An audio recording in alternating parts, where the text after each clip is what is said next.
And so what they start off is citing Article 1, Section 4, Clause 1 says Congress finds it has broad authority to regulate the time, place, manner of congressional elections. And under the Elections Clause of Constitution, Article 1, Section 4, Clause 1. So let's go ahead. This is a fascinating statement. Yeah. There. Yeah. Toward the end. Let's see. I guess this comes from Westbury v. Sanders, looks like. Yeah.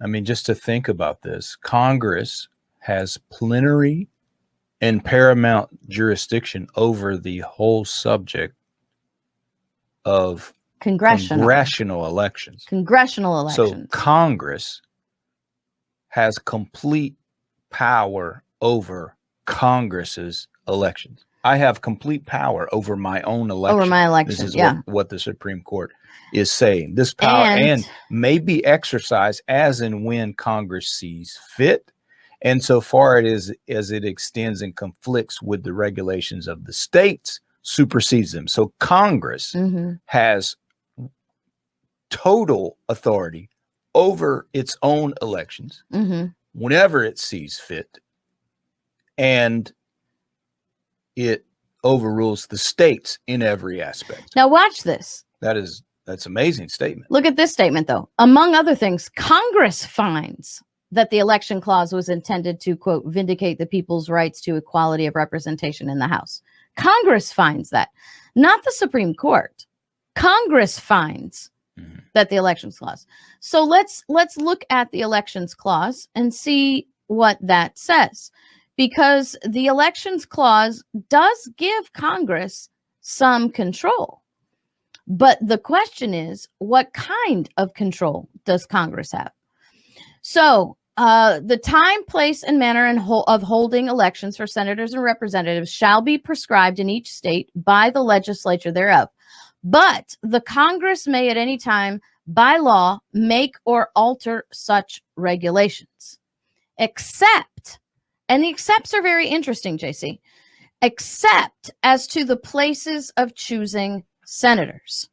So when you think about this, right, when they talk absolute power over congressional elections, okay, so no, you don't have absolute power because, number one, you don't have power over the places of choosing senators, right? Well, I believe this is going to be a place where I'm going to be reading through all of these links, because I'm going to tell you, as a layman, just looking at this on the face of it,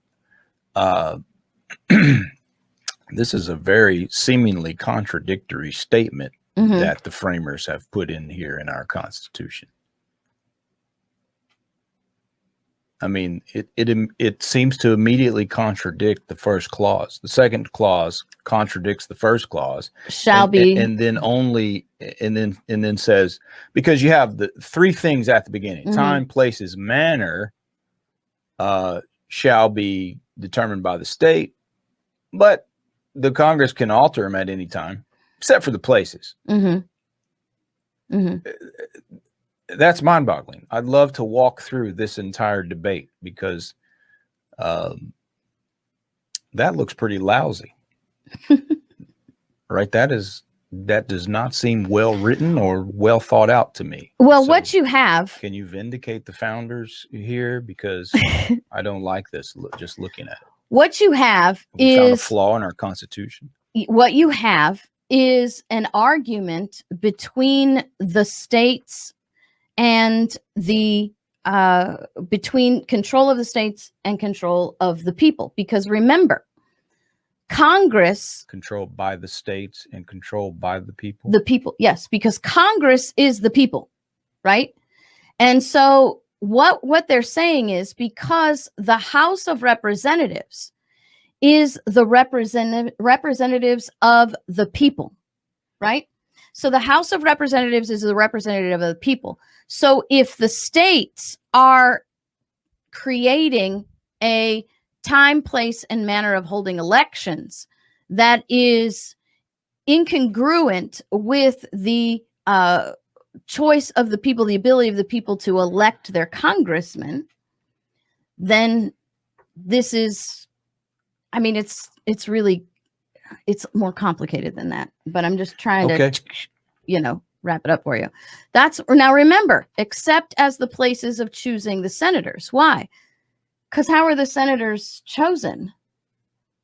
The senators are chosen by the state legislators, right? Mm-hmm. So the people are not involved in as much of the choosing of the senators, because the senators prior to the 17th Amendment. I was about to say they are now. Yeah, but this is written prior to the 17th Amendment. Mm-hmm. So you see the distinction here, because the limit is to the choosing of the senators, not to, you can't change how the senators are chosen, because the senators are chosen by the states. But Congress can make a law to make or alter the regulations as it affects the vote of the people. Okay. But that's just probably a very bad explanation of the argument, because it's oversimplified. But I want to show you guys the difference here of what just seems like fertile ground for lawyers to have a heyday with, to me. Yeah, well, there's a lot of things in here. And here we go. Yeah, but when you don't this is fertile ground when you don't consider all of this, mm-hmm. right? Which of course they won't. Which is the original intent, because remember, our founders wrote everything down expecting that it would become the legal record. This is the congressional record, right? This is the intent of the legislators. And that's why they wrote everything down. That's why they recorded the debates. That's why they published the letters of the Federalists and the Anti-Federalists to create the legal letter background, which is what we call the meeting of the minds to contracts. So if you want to know what this is actually the Founders Constitution, which is a publication of the University of Chicago .edu. And you can just find it by putting into your search engine the Founders Constitution, and then you pull up the one that's on the line from the University of Chicago. Don't pull up the other one. That doesn't give you the same thing.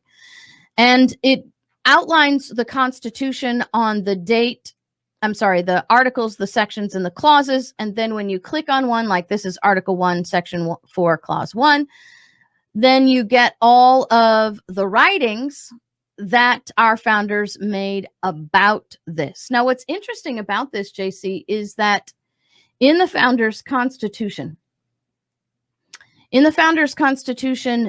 you get all these links, and most of the time they go beyond 1789.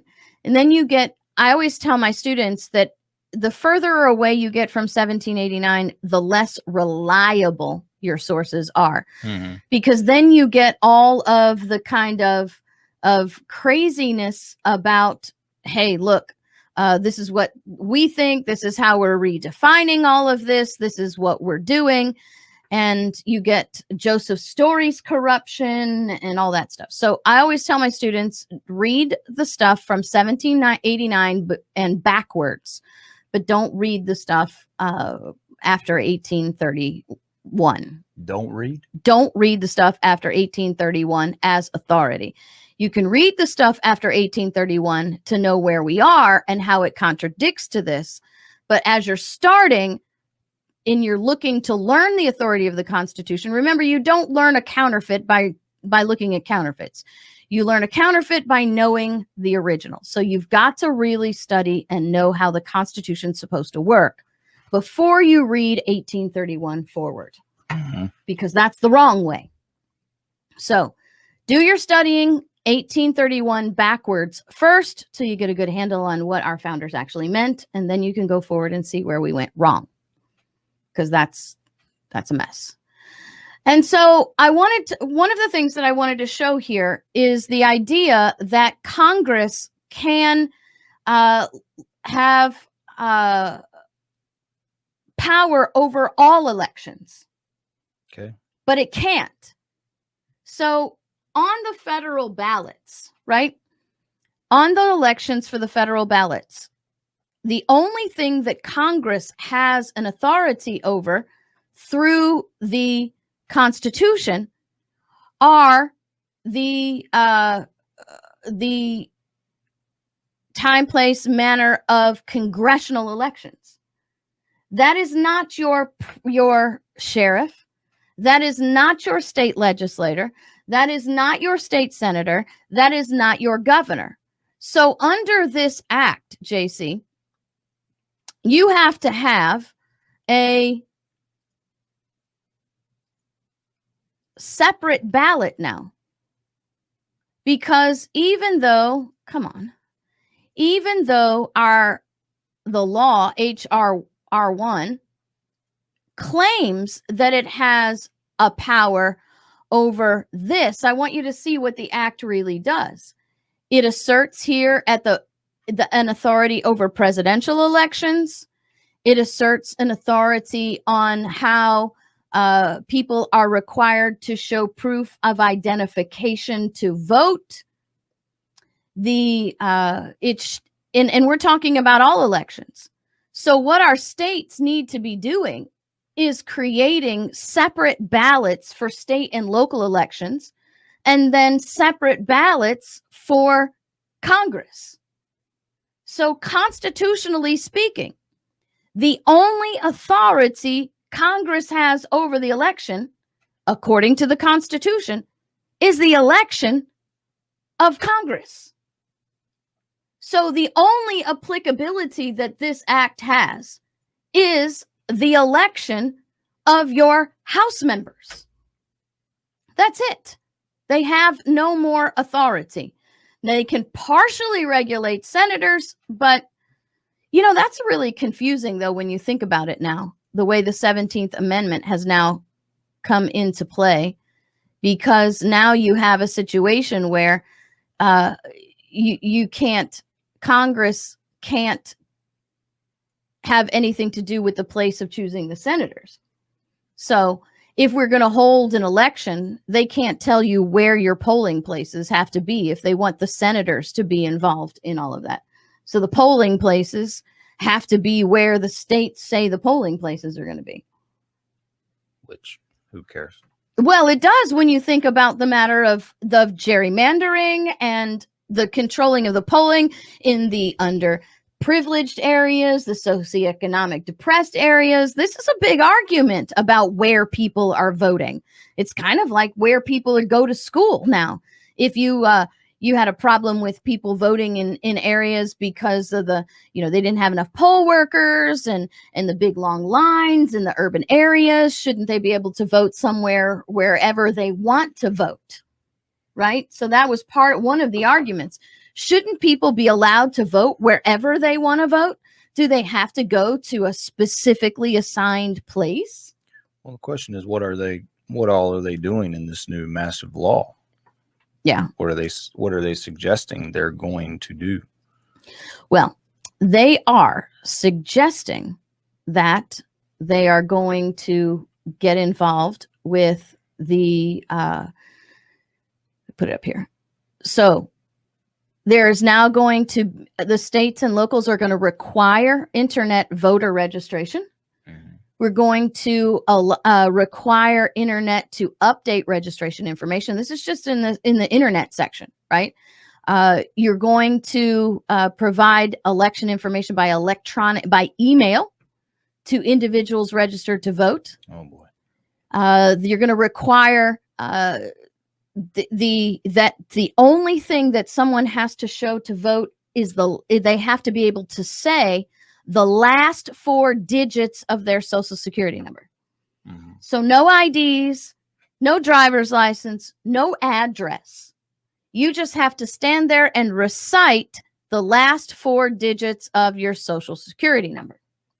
What if you don't have a social security number?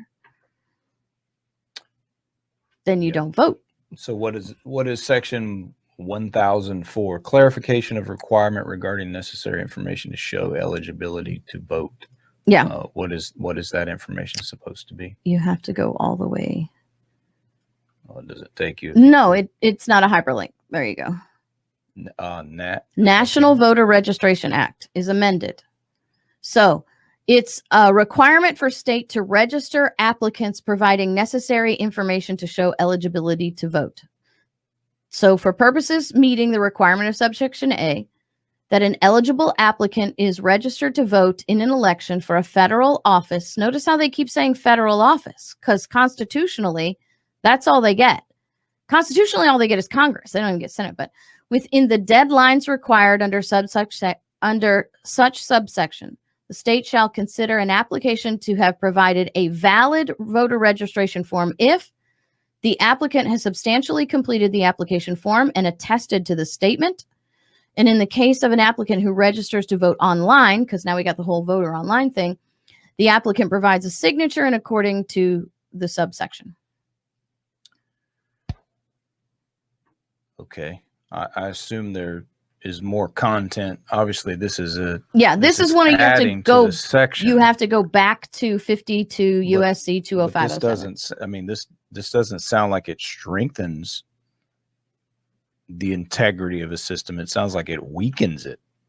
Well, it's supposed to. You've just got to substantially complete the application, which means you don't even have to finish it. Right. Right. So it can be incomplete. Right. Exactly. Well, you filled out most of it, so that's fine. Right. Mm-hmm. Substantially completed. How about fully completed? So that's just bizarre. You have the word completed. All right. It's either completed or it's not completed. So clearly it's not completed. It has substantially completed. So, right, which is kind of an oxymoron, right?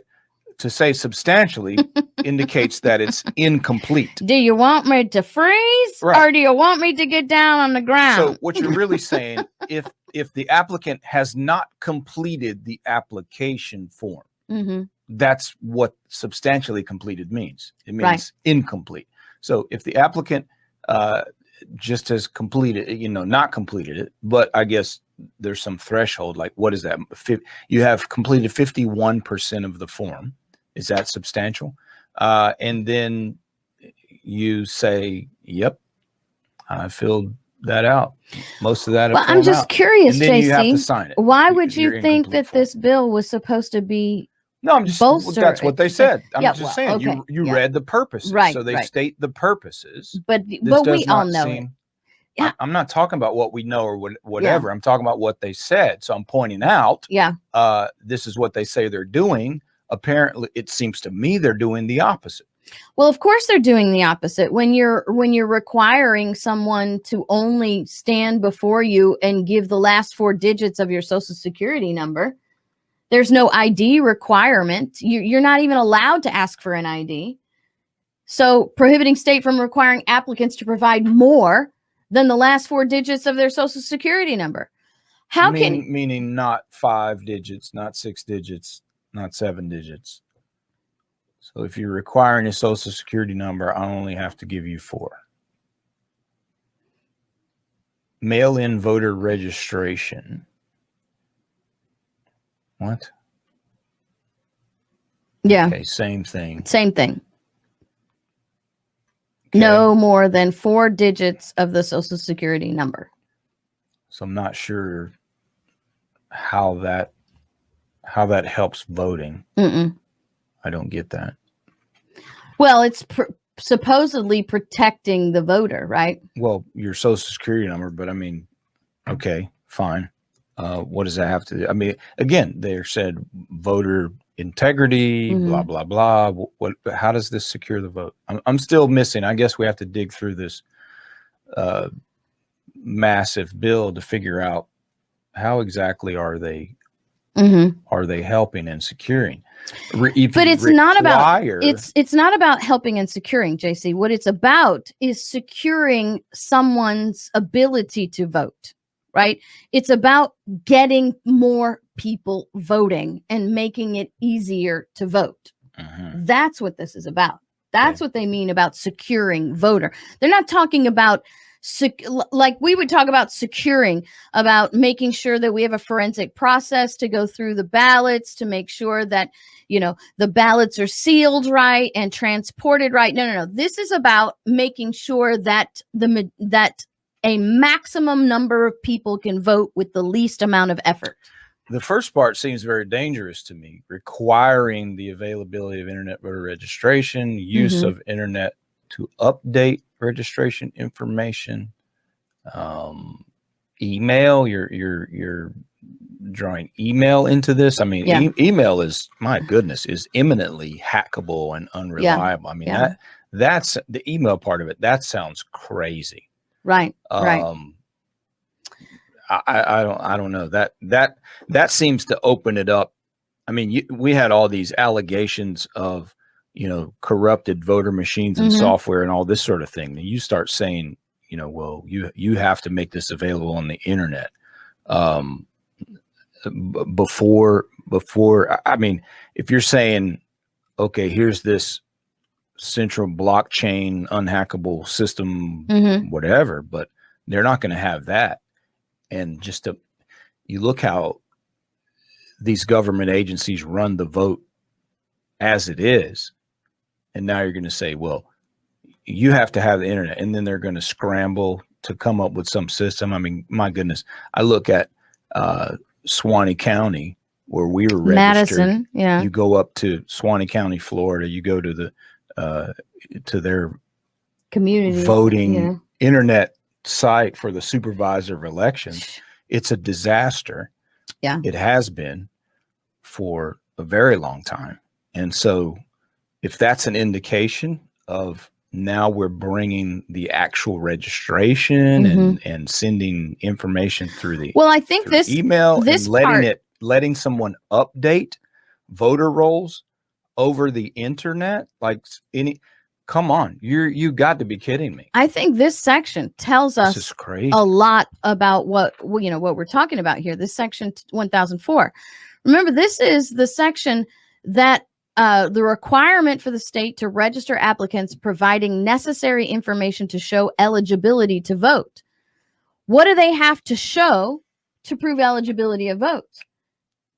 An incomplete form and a statement and a signature. Apparently. They can do it online. You don't even have to be a human being. Right? You can have an incomplete form.